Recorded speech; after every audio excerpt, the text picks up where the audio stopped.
Well, welcome everyone. I know it has been years since y'all have seen a Torn episode. This is Torn, but it's not Torn. I'm actually here to introduce something new, something that has transpired in 2024. It is called Reclaiming Our Time Productions. And before you on the screen, you see all the members currently of the production team, the startup team. So I am actually going to go around and have everyone introduce themselves and tell what they do within the organization.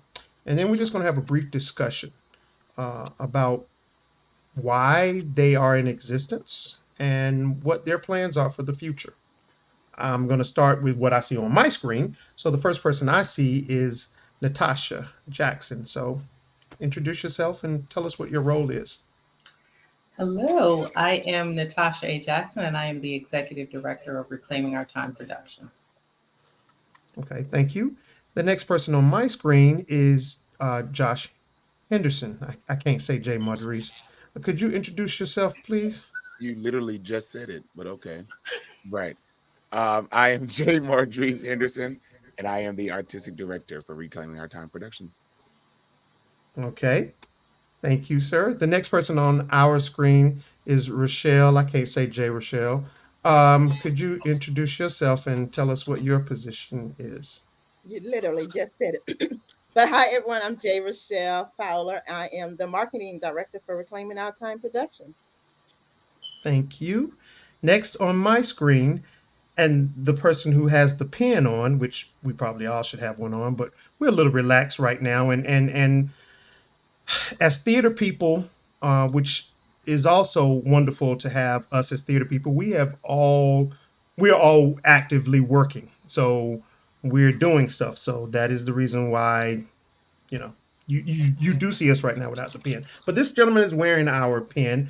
If you could introduce yourself, Mr. Stan Williams.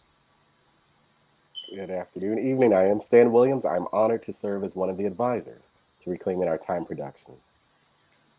Thank you. Next on my screen is the incomparable Miss Sharitha Terry. I am Sharitha Terry. I am the communications director for Reclaiming Our Time Productions. All right. Next on our screen is a bald-headed person, which is three up here. It ain't you actually, Mark. It ain't you. I'm talking about myself. My name is Juan Isler, and I probably should have put the whole name up there, but nevertheless, and I am the technical director for Reclaiming Our Time Productions. Next on the screen is the wonderful lady Tina Morris Anderson. Um, Hi, I'm Tina Morris Anderson, and I serve as one of the advisors for Time. Okay, thank you. And last but certainly not least, the other bald-headed person recently joined the club. No, Stan, this one ain't about you. Ooh, Josh, stop patting your hair, okay? That ain't even funny. Mark, go ahead and introduce yourself, please, sir. Yes, thank you, sir. I am Mark Robinson, and I am the finance director for Reclaiming Our Time. Okay. So now you guys have officially met the uh, inauguration crew. Doesn't mean that there won't be others in the future, but the inauguration crew. I am going to ask the executive producer, uh, Natasha, why now? Why this organization and why now? Um, Definitely, it's just needed. Just to go back a little bit, Josh and I have been, gosh, I don't know how many years we've been talking about different projects and things we wanted to do, things that we seen were missing. And over time, just being busy, we just didn't implement anything. And we kept talking about it and talking about it. And I think that the last thing that I said enough, I think that someone had put out that they were looking for actors to play slaves. It was like 2023. And at that point, I was like, Josh, we got to step up and do something because there's so much more to us than playing these roles. There's so much more that we can do, and nobody is showing it. And so it was just like, we got to do it. And that's kind of where it started. And it was just like, we can't be in 2023, 2024, still looking for, people of color playing slaves, where we are so much more than that. Yes, it's a part of our history, but it's not all that it is to us. There's so much more. Josh, I don't know if you want to add anything to that, but. Yeah, I definitely would piggyback off that. We definitely wanted to be a presence in this local theater scene that not just showcases Black trauma or people who look like us during certain parts of the year where it's convenient.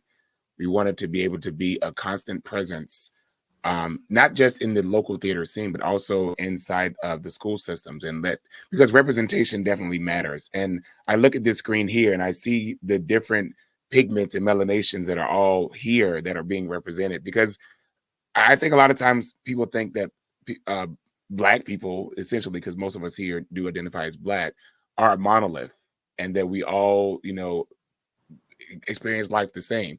There's a shared culture, of course, but I think we all go through life in different ways, and we don't always see that being presented or showcased. So I think that was really the foundation for the conversations Natasha and I were having.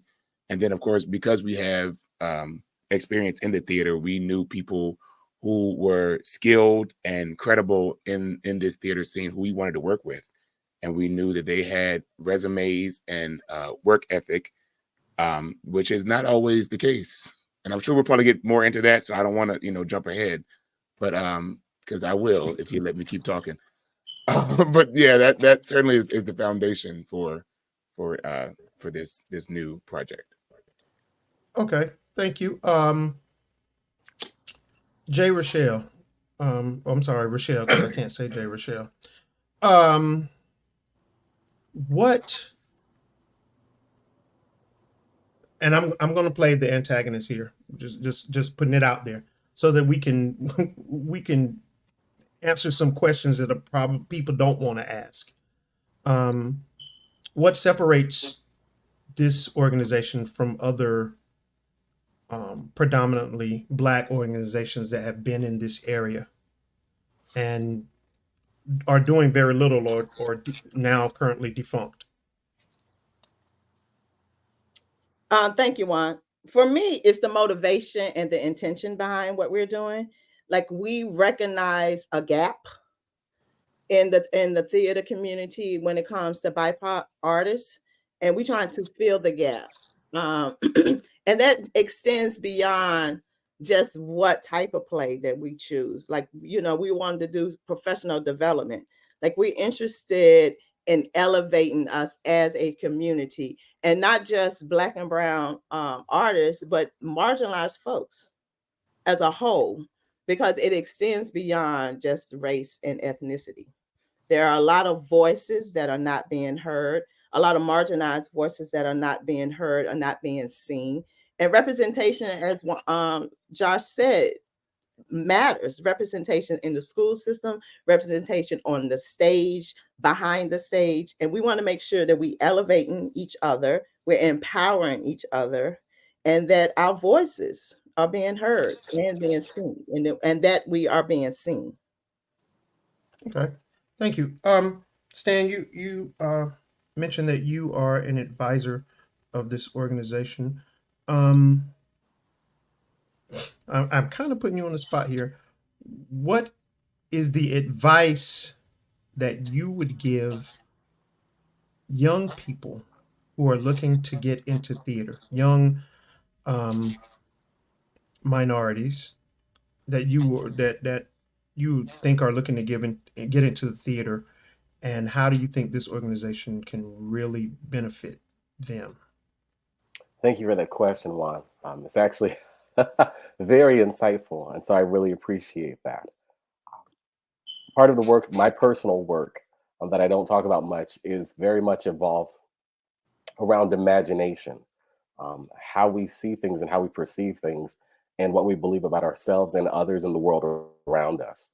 Just a big part of who I am. And so, what I would tell people looking to get into theater is to not limit yourself, especially to the stage. There's so much more to theater and to productions than being an actor on stage. Juan, you and I in the past have had discussions about how when we were growing up, people really only perceived success and entertainment coming by way of really being an athlete, and then you could be like a doctor or a lawyer, but that we were not really encouraged to go into the arts, especially theater. And when people think about theater, they only think about the work that goes on stage. But there's so much work that's going on behind stage, that goes on in those other rooms, on the production councils, that work, the work of the backstage crew that is so influential and impactful. And we don't, because we don't see it, we often don't imagine it or think that it's relevant when it's actually the lifeblood of what goes on. People don't understand that directors only direct you up to the opening of the show, but it's the stage manager that runs the show when the run is on. When you have those dates at the bottom of the program, this date to this date, it's the stage manager that calls all the shots, not the director. The director has come in and done their work, but people don't see that. They don't understand that. And so I imagine Torn as being a group of people that come in to clear up some of those misconceptions, and to give life and breathe into people that are interested in the arts an opportunity to imagine a world bigger than what they actually see. Okay. Hope that So answers your you that's question. yes, you imagine that rec time is coming in to do something like that, Oh, absolutely, correct? absolutely. Okay. Especially as Rochelle mentioned, it's part of the intentionality of rec time. It's to come in and and to and to do that work, because a lot of, Okay. and I think that a lot of rec time's work is going to come. A part of it will play into who rec time is not. In identifying who you are and understanding who you are, you also kind of state who you are not and what you're not about. And so I think that a lot of people are excited to hear not just who rec time is, but they're also interested in how, as you said, how they're different from those other groups that have come before, that are currently there, and those that are even now defunct. Okay. That's going to be the litmus test. Okay. Thank you. Okay, thank you so much. Um, I'm trying to think who I want to go to next. I'm looking. Sharitha. You started laughing first, so I'll go to you first. Shouldn't have laughed. Um, you are not a person that is normally on stage. Is that correct? I am not. Okay. Um, what made you with that not being your um chosen suit? What made you feel like this organization was something that you wanted to be a part of? I will say, piggybacking on what our previous team has said, that representation matters. There are not a lot of stage managers that I have seen that look like me. When given the opportunity to come into theater, the theater that I happened to be working with was, I feel like, other than myself and Natasha, we were pretty much it as far as stage managers. And I didn't see anyone who looked like me. I didn't see anyone coming in to intern that looked like me.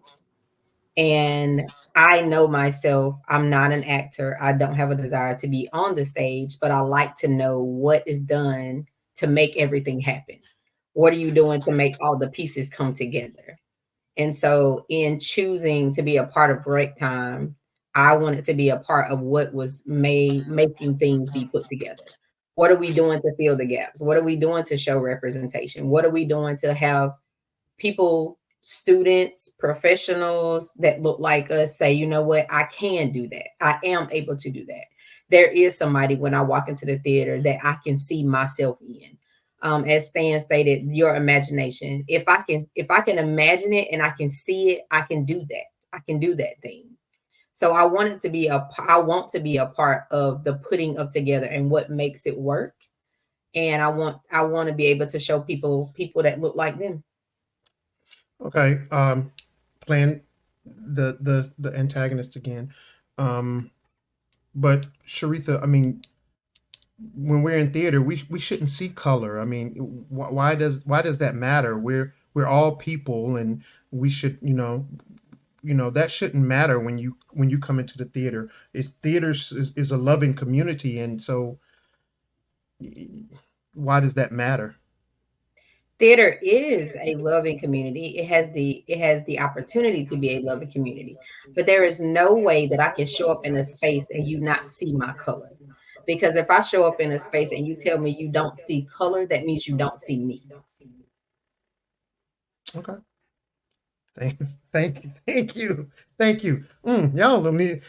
If y'all watching this, y'all don't need to know right now. I just want to just, but I'm supposed to be conducting this thing, so I can. Okay, all right. So, Mark, I'm gonna save you for last, cause, Lady Tina Morris Anderson. I keep putting that lady in there. She probably doesn't like it, and she doesn't want me to put the rest of the stuff I want to put in there. So I'm just gonna leave it at lady, cause, yeah. Um, you are on this group, out of this group. I was going to say on this panel, but this isn't a panel. This is an organization. You have um, the most seasoned experience in theater. Y'all see, I'm tiptoeing right on the eggshells. Okay, I like my life. I want to keep it. So, um, how it's a two-parter, and I don't normally like two-parters, so I will, how have you seen a change? Well, no, first of all, what was theater like when you started for um, Rising Identities? And we're going to get into that as well. I don't really like to say minorities or marginalized because it kind of sounds negative. So we're going to call ourselves Rising Identities. What was it like for Rising Identities in theater when you started? So first, I don't want to come across as much older as you're probably making me seem. I'm not right up there with like Ossie Davis and BBD and all those kinds of folks. But but just starting out, as you all can imagine, it was a case of you were cast in the role that was very specific. Okay. Now, I will say that I was fortunate to have been able to work with directors who thought outside of the box and I've been able to play characters that, I guess if you want to say colorblind casting, but it wasn't limiting, we'll put it that way. And so, but when you look behind the scenes, as Sharitha said, there were very few persons of color who were either directing or on the technical side. And so now over time, there's a greater presence, but there can be more. There's definitely room for more. Okay, actually, you kind of answered all parts of it in with that answer, so I appreciate that. Thank you. Now, Mark, who has left Josh's tribe and has decided to come on over with me, and Stan. Welcome, Stan and I. Stan, thank you. Stan and I say welcome, Mark. Welcome to the family. If I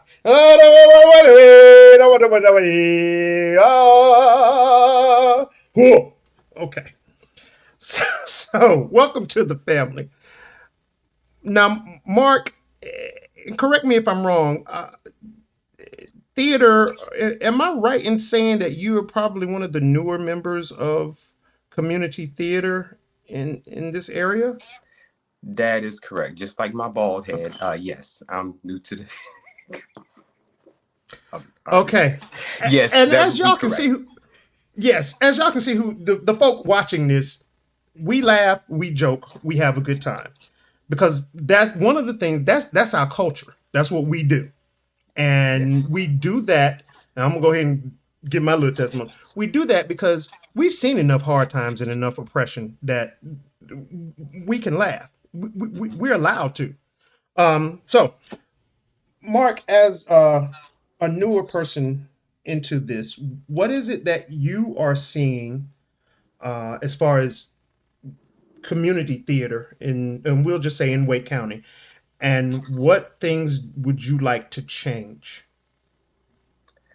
Well, Juan, that's a good question. Because I'm still becoming acclimated with the community theater. So I haven't really immersed myself in it as of yet. I'm getting to that point. So honestly, I can't say any of the changes until I can really see exactly, because you hear a lot of things, but you don't really get the full. I haven't really got the full experience of community theater. Most of my experiences on is really on the gospel stage plays. So as far as community theater, one honestly, I can't technically say until I really could get immersed in it. As far as any changes, um, to answer, because I don't want to give an answer to a question, and give the wrong answer.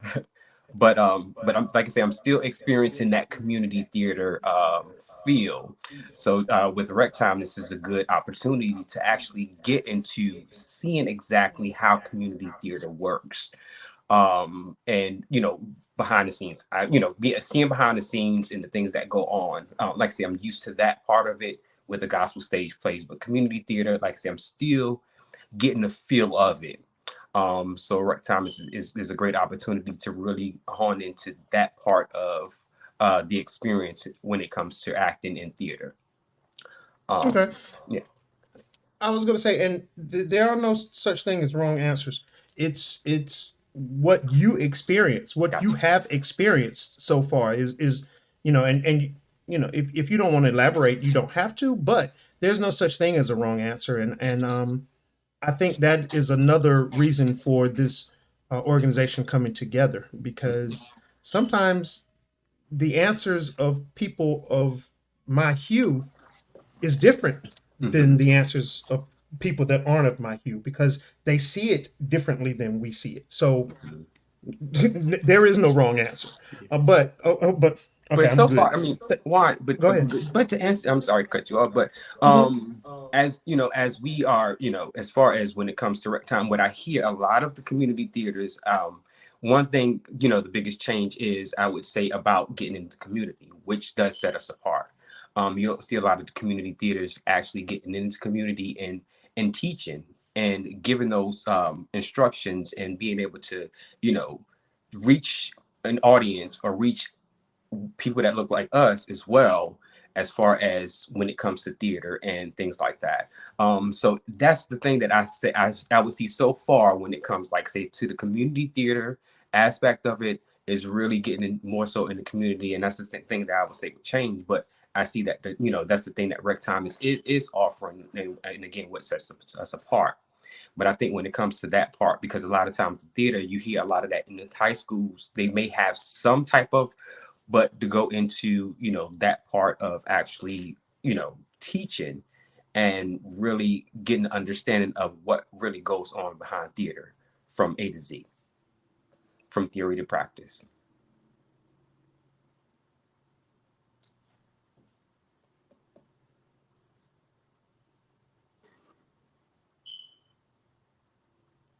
Juan, so you're Muted. muted. See, that's a problem because my mic was muted and I'm just talking and just talking. Y'all. Okay, please don't let that. Okay, show of hands. Um, I heard a lot of talking about crew and rec time, reclaiming our time, rec time for short, um, wants to change how uh, theater views the crew. show of hands, no, I'm sorry, use your fingers. Tell me how many stage managers of color you know. Use your hold up fingers. And if it's only one, then please use the index finger. Tina says 4. Stan says 2. Sharitha says 2. Mark, I'm gonna have to 3. Josh is 3. Rochelle is 3. Mark, you do know 2. 2 of them are in this organization. Okay. At least come with me with 2 now. Sorry, Tina. I meant Natasha as a director. So yes, I two. know. You didn't meet her as a stage manager, so I do get it. I get it. Tina, you gave me 4. Can you name them, please? You want me to We're actually just gonna name be the honest people? about what Okay, we do. fine. So I'm going to do first names. There's Barbette, there's Lanisha, there's Sharifa, and there's Natasha. Okay, that's 4. Then actually, I think I know 5 because I don't know if you guys know Yamila. Yamila, I think it's Munge. Yamila is of Spanish and African American descent, and I she think I've is met her, actually so yes, employed. I'll say 5 as well. Says 5. She filled Okay, in for somebody one time, so yep. she's employed with theater in the park, and I do know that she's trying to help them make some adjustments over there. Okay, so we say 5 stage managers in this area who are people of color.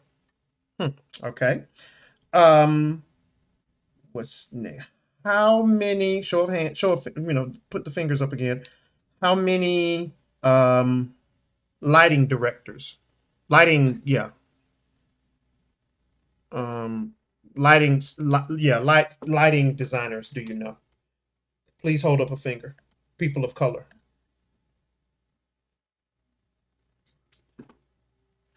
Hmm. Okay. Natasha, who is it that you know? Got to turn that mic on. Like I got room to say that. Go ahead. I was thinking of, and now I can't think of his name.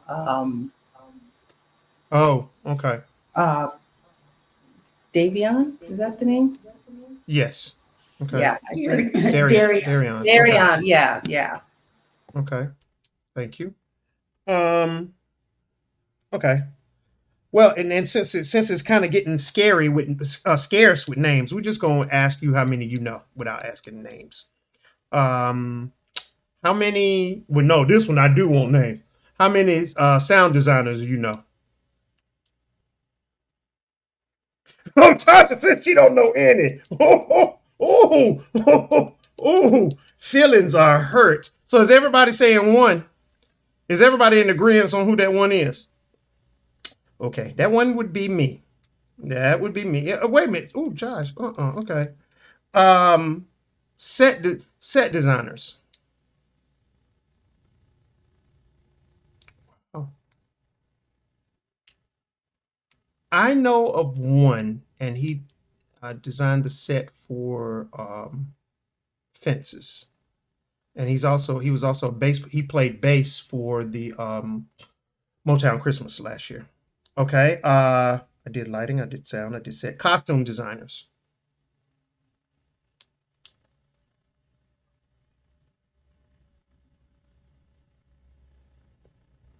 Okay, we have 2 2s.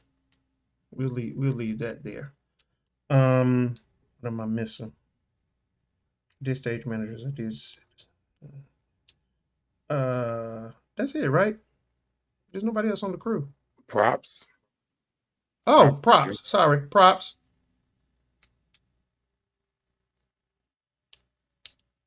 Okay. Would you 1. extend that to, well, you didn't get into directors or anything like that, or choreographers, so never mind. Yeah, I haven't done those yet. 1 for props. I know 1 who fell into it by accident. She was in ASM and then ended up doing props and ASM. Okay. Okay, that's who yours is. Okay. Directors.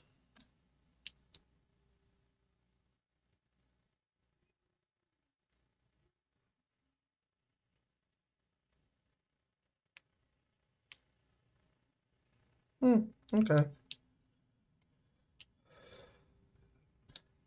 Tina got 6. We're gonna leave that there. We won't we won't put any names. Stan got 5. Okay. So now let me ask this, and again, we don't really have to give names. In each of those categories, do you know more people that are not BIPOC people doing those jobs? Oh yeah, I got to get to that. Uh, 2 categories I left out: choreography, people of color.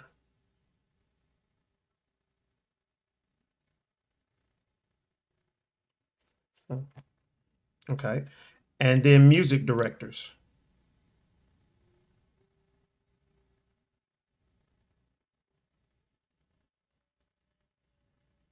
Okay, 4. Tina got 4. Okay. Uh, I wish I could see the notes on the side. Rochelle said she can't sing, so she don't know any. Ooh, ooh, Lord. Okay. Uh, ooh, my Lord. Intimacy coaches.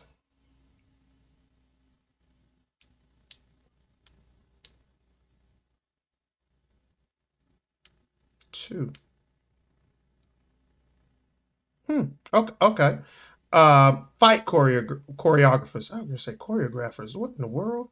Fight choreo. Okay. All right. So for those of you watching, we have work to do because everyone here, everyone's hand should have gone up for everything, and there was some that they only know one of.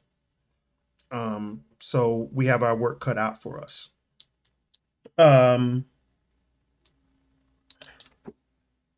I'm gonna go there. Tasha had to kill me later, but I'm going there. It's the antagonist again, and anybody that wants to jump in can jump in. Well, we do a black play every February. Y'all got thoughts? Okay, thank you. I mean, I think I mentioned that in my introduction, is that we don't only have to showcase Black trauma or showcase Black people in certain parts of the year. We're more than Black History Month. We're more than Kwanzaa.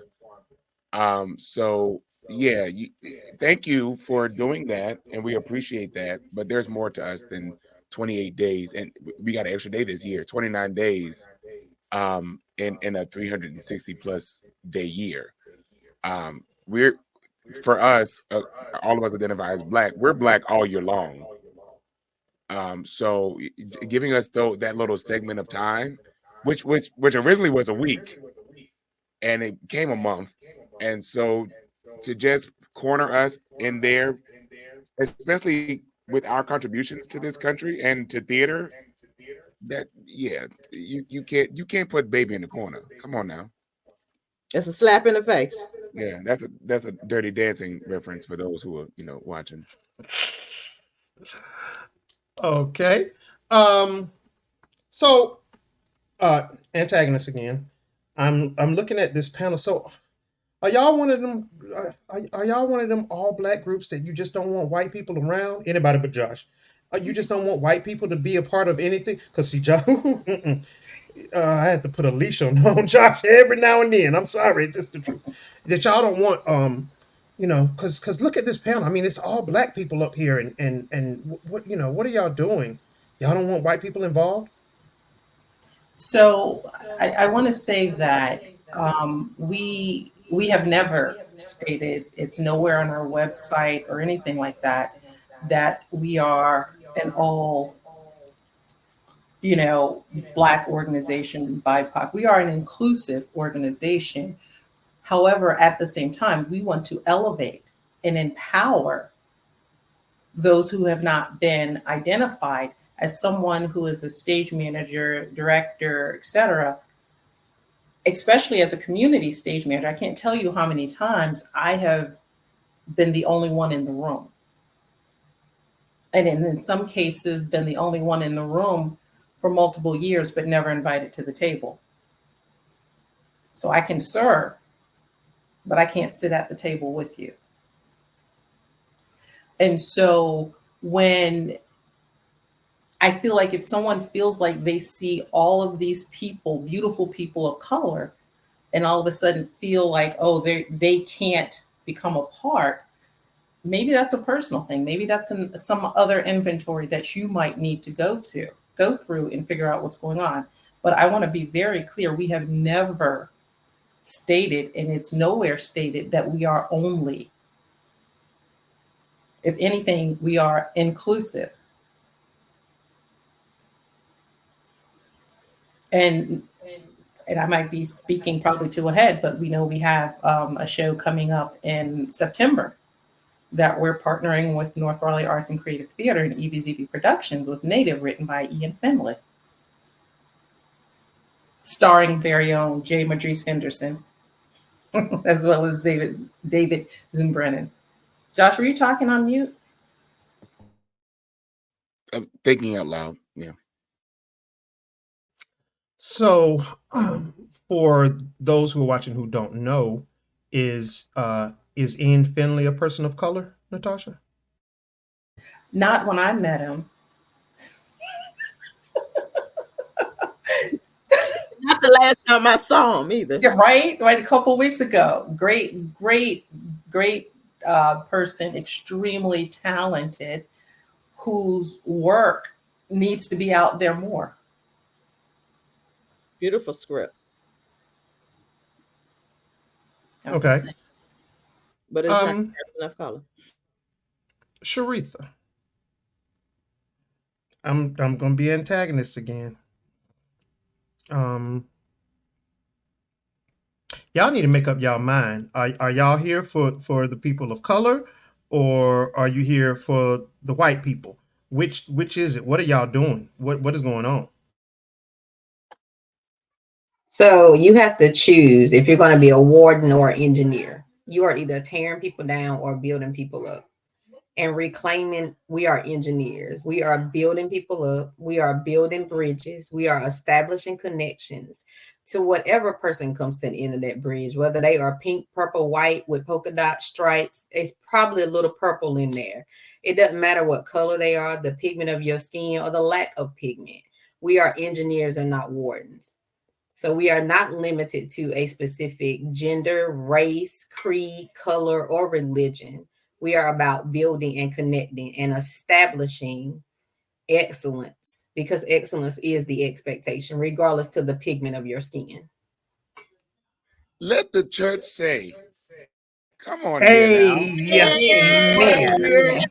Engineer, you better come through with the anecdotes and the metaphors. Praise him.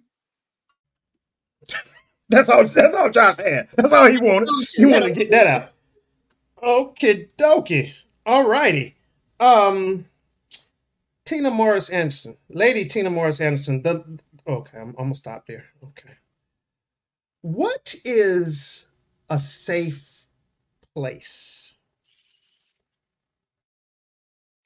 Can you repeat the question? What is a safe place when it comes to theater? What is a safe place? See. So a safe place is where one feels comfortable, where one does not feel inhibited when it comes to expressing one's opinions, one's thoughts, where one is able to relate to the work that is being done at that time. Yeah, so safety is very much about being able to be one's authentic self. Okay, thank you. Stan, when you're sitting in a rehearsal, very first rehearsal, and they're reading off, the bylaws and the abbreviated version of the Chicago standards, and they say this is a safe space, and then they move on, and this is your first time in the theater, and you don't want to ask anything because you don't want to seem like you don't know. Do you think that that should be explained a little further? Personal experience, I've actually never been in a first rehearsal where bylaws were mentioned, or that it was, I don't recall it being explicitly said that the space was a safe space. Um, my personal experience is that a lot of this language of safe and brave spaces has especially come as a result or as a product of the pandemic. I think there's something that's definitely gotten a lot more attention and focus and intentionality around it since the shutdown over the past couple of years. So I've not really heard of that, but I would like to believe, I would like to hear more. If this speech, if this language were used in a first rehearsal, I would like to hear an explanation of it, just to make sure that everybody comes in and has a right understanding. And all our getting, we're supposed to get an understanding. So I want everyone to start the process with that same understanding. So I would love to hear, if that language is used, I'd like to hear it explained. I'd like to hear the elucidation. Yes. Thank you. Um, Mark, you're new, so I won't ask you this Again, one. that's my experience. I don't know if people have been doing other work and they've been in, rehearsals where they've heard this language, and I don't know whether or not it's been explained. But if you use language like that, I think it is your responsibility to explain what you mean. Well, I'll say this. Thank you, Stan. But I'll say this. If you say you have been in spaces and you haven't heard it, and it's something that theaters now are saying they're trying to adopt, then it's somebody's falling short somewhere, plain and simple. So I don't really need to ask anyone else the same question because you say you haven't heard it.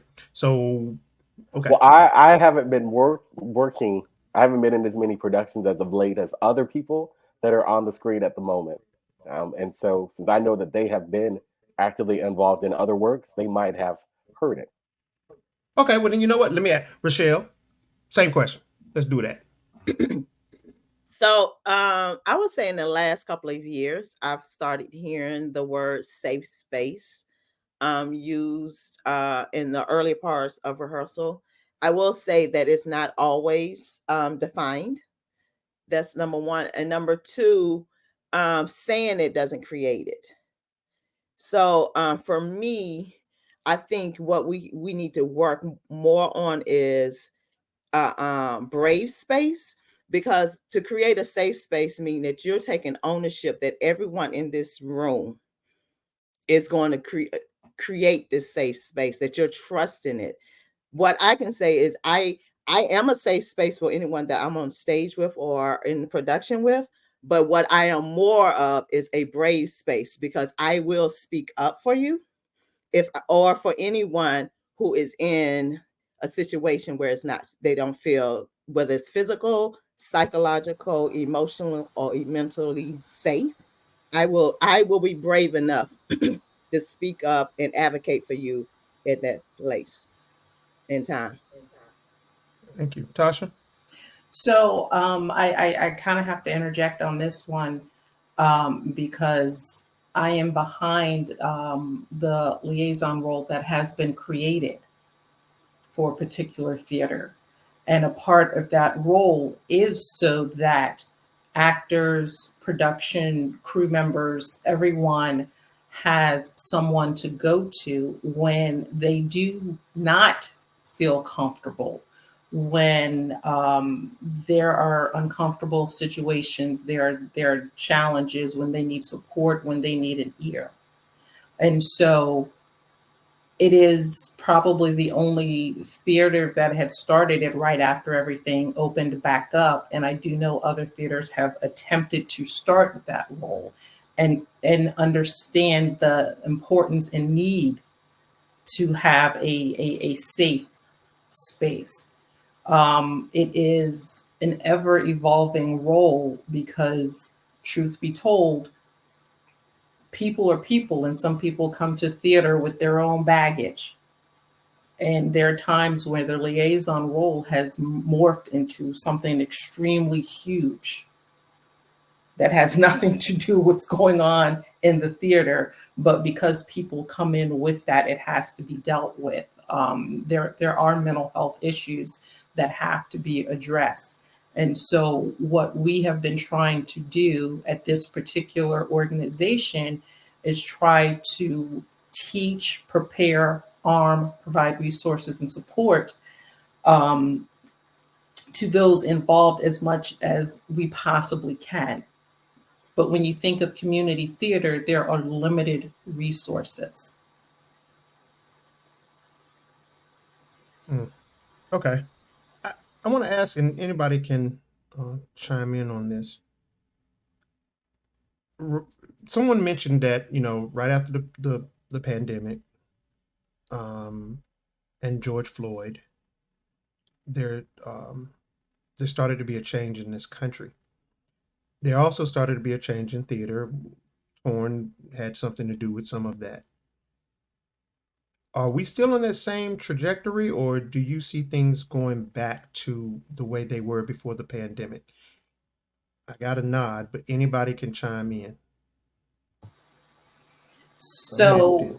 sorry, I'm just going to jump in there. So, I think what has happened, which is what has happened with a lot of things, is that after everything started opening back up, you have everyone that was gung ho and we're going to do this, that, and the other, and things just slowly turn back to going the way they used to be. Or you see organizations using the coined phrase DEI or DEIB, and it's usually so that they can check off a box so that they can get a grant or so that they can have PR work so it looks good. But I think there are very few organizations that are actually and genuinely doing the work and having an understanding of what that entails. And sometimes that means sacrifice, that sometimes means losing your money. Because if you start to become too diverse, people that are used to giving money to your organization will no longer give because you're getting too broad, you're opening up too much, and you have organizations that are afraid to do that. And so I think that what we're seeing now, and you can take a look to what's going on in Florida, that the whole DEI thing is starting to become a catchphrase now, as opposed to something that is genuinely being implemented. And I think a lot of Okay. times, especially when we have such a shock to our mental and emotional state, like the pandemic was, just almost reminiscent of 9/11. There's the initial shock, and there's this coming together of people, and I'm proud to be an American. I'm proud to hold your hand, and then we look, and we're back in that same cycle of racism and hatred, and it's like Natasha said, we check off the boxes, and then those boxes disappear. It's almost like corporate America as well. Everybody was saying you can do your job at home, stay home, stay home. Then they started looking at it like, wait, we're paying electricity for this huge building. Bring yourself back to work, you know. So it's that old status quo where and we get back to that cycle because that's what we know works. And if you're not on that cycle, if you're not on that hamster wheel, you're just going to get left. Okay. Thank you. Tina, let me ask you, uh, as a seasoned vet, um, who I'm sure a lot of times I was going to ask this to Mark, but Mark, I think pretty much the things I know you have done, you've had people of color around you. Correct. Okay. So yeah, I want to ask Tina. Um, were there ever times when you felt like you were mistreated because of race? And if that was the case, well, no, let me ask that first. Was there ever a time when you felt like there may have been some mistreatment because of race? Um, Not that I can recall, or if there was, I'm trying to think how to respond to that. Not that I am aware of, but then I have a tendency when I am working to just be so very focused on what it is that I am doing and making sure that I have what I have. That I don't recall there being an instance of not being treated fairly. I'm not going to say that it Okay. has not happened. I just was not aware of it because of my focus at the time. You know, and I could have gotten all involved in everybody else's Kool-Aid and done that kind of thing. But and maybe it's just because I've been fortunate to work with people who have been uh, thoughtful in terms of considerate of all of the actors that they had and making sure that all of us had what we needed. So yeah. Okay. Well, then let me. Yeah. So that does guide me to the rest of it. So I'm brand new in uh, Wake County community theater, or community theater in any county actually. Um, and I see something, and something is being done that I know is really not positive for me. But I don't want to say anything because I don't want to not continue to work in theater. What is your advice to me dealing with that? So that is the time when you, I guess that's where networking is very important. There, I would say to find someone who has more experience in theater in the community, and um, at least share with that individual so that that individual can advise you on who you might speak to within the organization itself. Or if that person is afraid, if you're afraid to be the one to speak up, then it's very possible that that person may know exactly who to make a phone call to and say, you know, this is what it is that's going on. So, because I understand that, you know, folks are starting out and they're just not quite sure who they can trust and who they can't trust. And some people are really low memories. So, that's when it's important. You were talking about a safe space. That's when it's important to have people whom you trust um, in the work that you do, whether it's we're in the same show with you or not, but to just seek counsel from that person or those persons just to see what you might do. But it is absolutely a case where you should not remain silent in that whatever it is that you see that is wrong, should not just ignore it because as we know, by speaking up, you're making it better for the next person. So, Okay, thank you. We are going to do final words with everyone. Um, so, because our hour is good, I really wanted mainly to come on to introduce this organization because they, Facebook and website and everything is like one day there was no organization, and the next morning at 8 o'clock, pow, it was there. And there were questions from a lot of people, but I also know there were a lot of people afraid to ask some questions, probably because I was in it. But we're gonna leave that there. Um, any final thoughts from anybody? Anyone? Well, yeah. Any final thoughts from anyone specific, or does everyone want to give a thought? Tina, go ahead, talk. so because I'm the big picture person, and I think I asked this question once when we were all together. Um, should the question arise where someone says, "Okay, but what about these other organizations that are out there? Does rec time exist as some type of a statement or some kind of an indictment regarding the groups that already exist that appear to have missions that are similar to that of rec time?"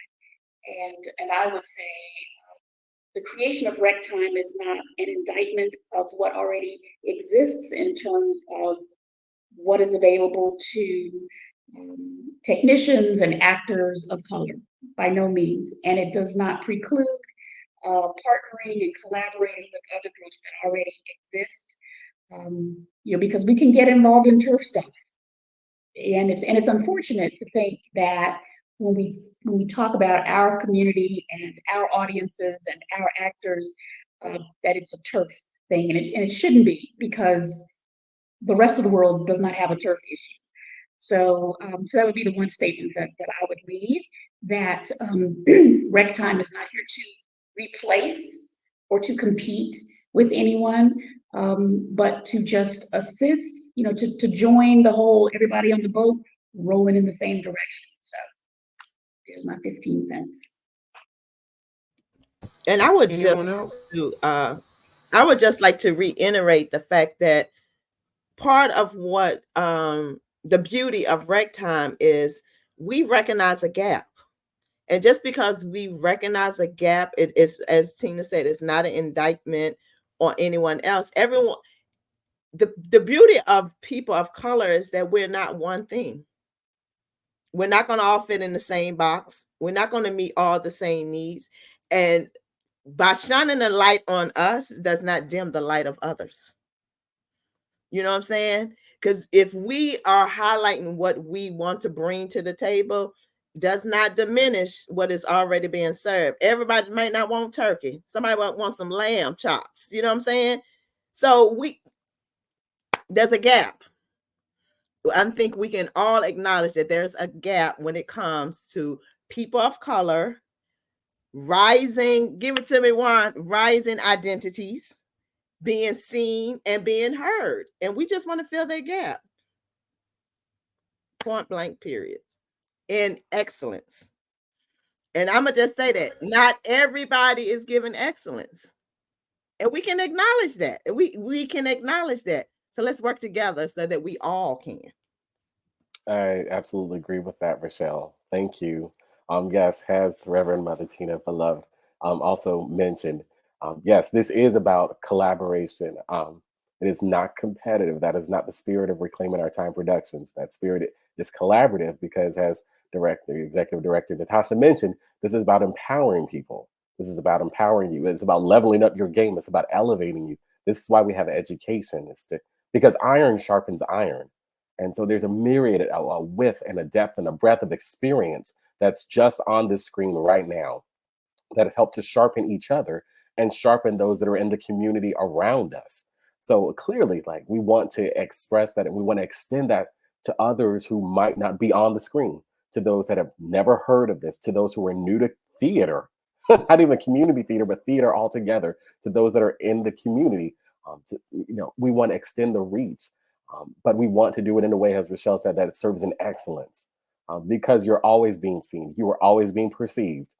And so with this work, I appreciate that Reclaiming Our Time wants to move in excellence. That they're not just moving, but they're moving in excellence, that they're empowering in excellence. They want to elevate in excellence. They want to inform and continue to stay informed, in excellence. That's huge. And I appreciate it. Okay, well, you know what? The very last thing I want to do, because we haven't done that. We're gonna go around. Tasha, did you want to say something? I did want to piggyback really quick Go ahead. off off what everyone has said, and Stan and I were talking. We talk all the time, but the other week, Stan basically said, and I agree, that Rec Time is an all-inclusive organization that is working to equip, elevate, and empower in excellence, because we are engineers. We got all of those E's in there. Come on, alliteration. That's alliteration right there. Look at the word, man. Look at the word, Smith. I don't want to, take over anybody's spot, but I would love to ask Mark, or get Mark to, because as he said, he's new to community theater. Why this group of people that you feel like this is the right group of people that you would want to work with? And sorry, Juan, if I'm taking over. I would love to hear his take. Yeah, as everyone has spoken earlier, I mean, just in essence of what Reclaiming Our Time represents. We talk about safe space. Even prior to Reclaiming Our Time being established, my first experience with community theater was Safe Space. So this is something that, you know what I'm saying, like I say, was new to me, even working in, as an actor, previous projects with, people of our color, but community theater and where we're growing to, you know what I'm saying? And as Rochelle said, we see a need, we feel a need, there's a gap, there's something that we need. It's not about competition, it's not about, but with this group of people, this organization, I felt that safe space. My first experience with community theater, and that's why I say, as far as being immersed in it, really get grasping the understanding of community theater, it really opened up my understanding of exactly, like you say, we about excellence. And to see this part of excellence, us coming together, collaborative effort, it's hard for people of our color, let's just be real, for us to come together and really be able to move and flow the way Rec Time has flown, as I've seen so far with each individual. Like our last production, how we come together, we work together. Hey, this needs to be, this needs to happen, this needs to happen. It happens behind the scenes. People don't know what goes on behind the scenes, but to have a group of people that you say you can work with, you know what I'm saying, and work together, stick together. Hey, we got to make this thing happen. You know what I'm saying? We know what needs to be done. We know. So that was my, as far as, my experience with this team and working with this team, and it's very been instrumental for me. And even the other projects that I've done outside of community theater, it's opened up my eyes to a lot of things, really understanding exactly the flow of things, how to work in excellence in our community, period, whether it's community theater or whether it's gospel stage play, whatever projects are outside of that, it has really shown how to really work in excellence, because some things we don't know. We just don't know until you really get the understanding and how it's really supposed to be done. And that's what really captured my attention, like say with Rec Time. And like say that safe space, that's something you rarely hear.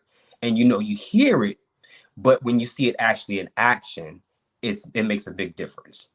And I really appreciate the connection and in the journey and us just growing together. And I Okay. would say, Let can I? I'm Go sorry. ahead. I would say because we all have different experiences in different veins of theater. That what many fingers, one body. We all have different veins and we all have different avenues, and we're bringing them together as a collective. And I think not only are we shopping ourselves as individuals, we're shopping ourselves or showcasing ourselves as a collective. And I know a lot of other companies kind of get together to do a certain thing or certain things, but I think there are so many different avenues that we want to go and explore. And I think that too sets us apart and kind of establishes us as a distinct type of organization. Okay. I want Tina to go eat Noah's cooking and whatever it is. And she said it's getting cold. So I'm gonna get there. I'm gonna go ahead and have her say hers first. And if she wants to get off as soon as she says hers, that's fine because we about to get off anyway. I You got to butter your own toast sometimes. So I'll start with Lady T. Tina, what is it that you do in theater?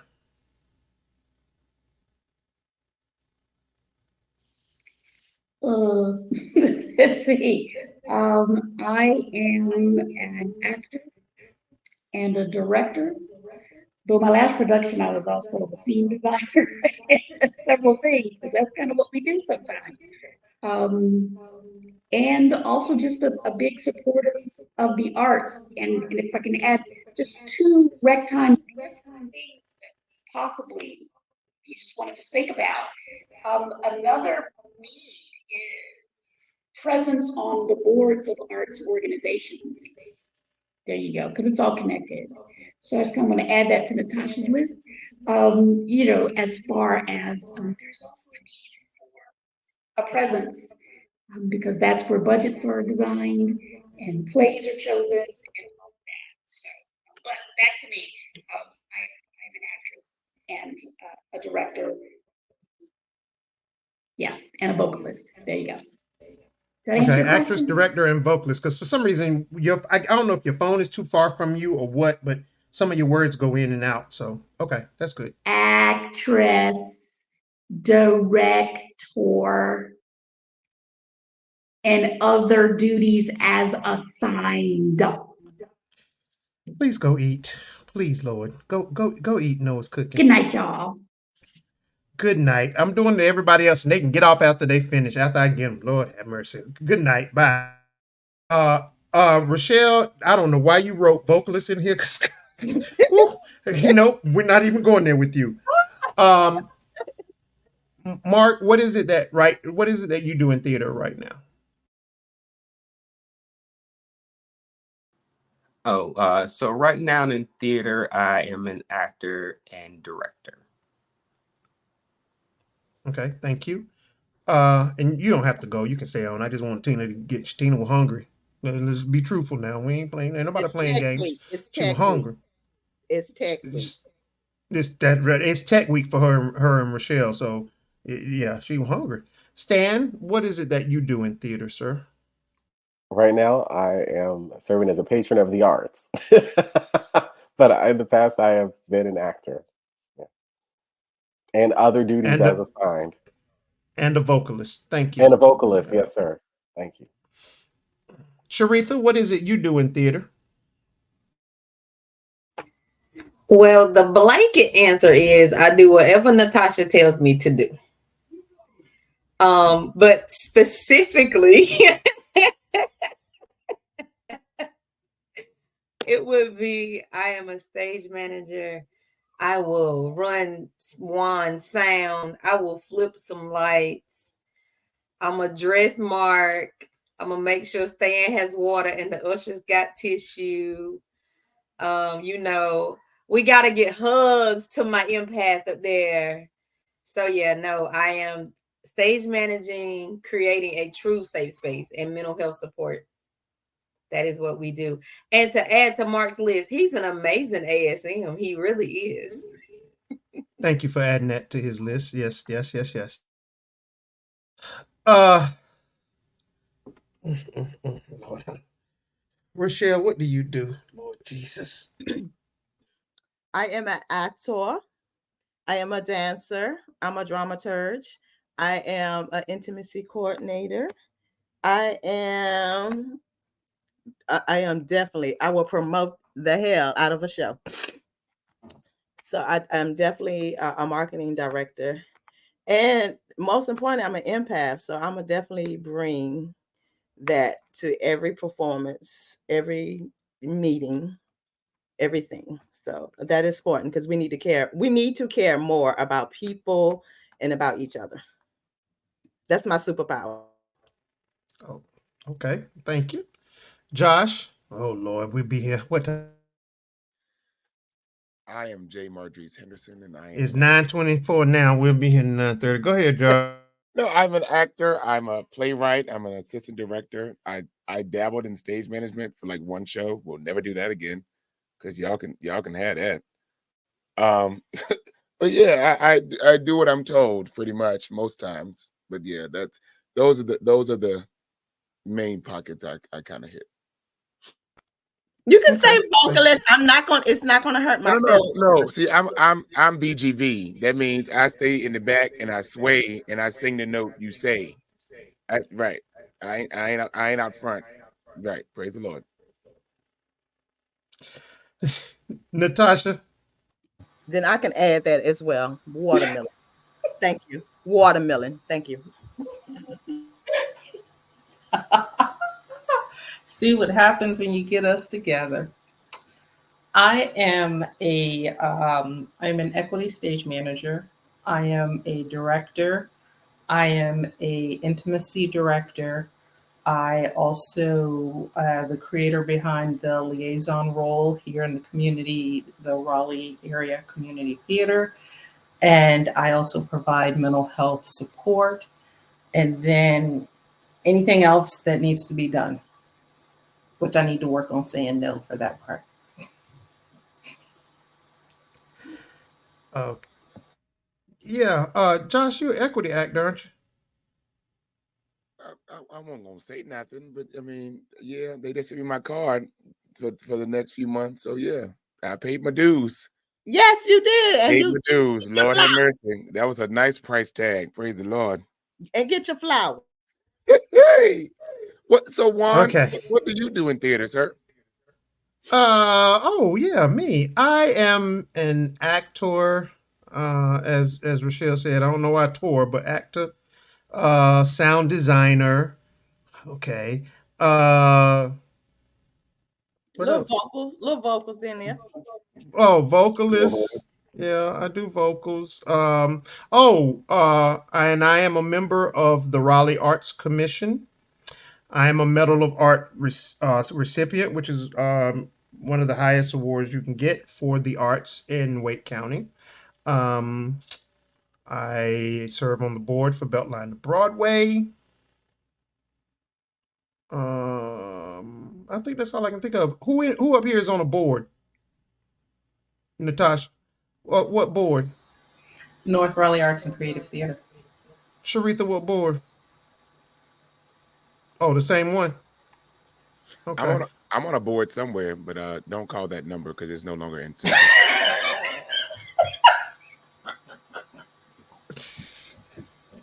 Is that the I'm not even going to begin to understand. Please tell me what. You know what? No, you're not going to do that. Not this time. What board? And why the number don't work? It's a high level answer, sir. So, you walk by the board, you see a certain number, call this person for that number don't work no more. Juan, I think it's time to wrap this one up because I don't know where this is going. I don't either. I'm gonna leave that alone. Y'all know I want to get it, but then I don't want to get into it because I'm actually a little scared. Yeah, we are punchy. Lauren, it's time. It's time to go. Hour and 12. We good. What in the world? Anyway, I want to thank you guys for getting on. And I know y'all were probably a little nervous. Everybody that's ever done a torn episode always wonders what I'm gonna ask and am I gonna go too far? And Natasha was there to reel me back in if needed to be. But I think I did okay. So I just wanted to introduce this organization and get some of the questions that some of you probably were afraid to ask us. I'm going to go ahead and ask. So you will be seeing a lot from this organization. Um, I know this organization came out and they didn't have a play on the day that they came out. As you have heard, this organization does other things besides just doing theater and doing plays. As you've heard them say, there are a community organization that is doing outreach. They want to reach people where the people are, and they want to do it with excellence. Yes, we do, Josh. Speak on it. Well, we also have an upcoming podcast as well that we're looking to venture into that because again, all of us have experiences in the theater and we bring a lot to the table. And there's a lot of conversations to be had that people are having, but it's not publicized. But I think we have a voice that needs to be heard in that forum of a podcast. So look for that as well. Okay, thank you. We definitely going to give you information on that. And then, Natasha, will you give us the dates for Native? Yes, we will be doing Native September 13th through the 22nd at North Raleigh Arts and Creative Theater. And again, that is a partnership with Interact. And we are partnering with EBZB Production for Native, written by Ian Finley. And it is starring our very own J. Madrice Henderson and David Zumbrenning. And also know that this play has been adapted for a film that is currently in the film festival circuit called it's not the, is it The Promise? The Problem of the Hero. Problem. I get that mixed up with another show, The Problem of a Hero. And Jay Madrice plays Richard Wright, by the way. And this play will be at Interact, as she said. It is 7713, number 51, Lead Mine Road, Raleigh, North Carolina. Yes. 27615. If you got to put all that in your GPS to find out where it is, that Yes. is where you go to find that out. I want to thank you guys so much for doing this. Hopefully, this answers some questions. If some come up, we can always do it again. And this will live. Go ahead, Josh. I want to say, we want to say thank you to Juan. This Yes. is your first show back, so Yes. we're honored to be your first show. Yes, Yes. thank Thank you for you. having me. Thank you. Welcome back, brother. We missed you. We missed you. My first invitation. Thank you. Jesus. Oh, see that y'all just saw the real folk up here, because like 5 of them were talking at one time. See, this last hour they've been all nice and sweet, and no, that's the real ones. And so for those of you who want to know the real ones, you just saw them, and let me let you know about the real ones. We represent, and we represent well, and we understand and we know when something just isn't the way it's supposed to be, and we are dignified about it, but we will stand up. Okay, we don't just take it lying down and move on. We stand up. We rise up. Rising identities. I will leave y'all with this one thought. When something is happening and it's not to your favor, and you think it's because of your race, don't call it microaggression. Because by using the word micro, you are diminishing what is happening to you. It is called identity related aggression because it deals with your identity. There's no micro macro. It's all because what someone else deems as a microaggression may affect you very, very much. And it's not up to them to describe what's happening as a micro or macro to you. It's up to you because it's happening to you. So let's change that from the micro or macro aggressions. Let's change it to identity related aggressions. Okay. And as I said, we are not marginalized. We are not minorities. We are rising identities. Okay. So that's all I got. Thank you guys so much for doing this. Thank you guys, whoever has watched and has watched the whole time. That's why it's recorded, so that you can just stop it and come back to it. I will see you guys at the theater. Lauren, we out. Go ahead and play the outro. Y'all stay on.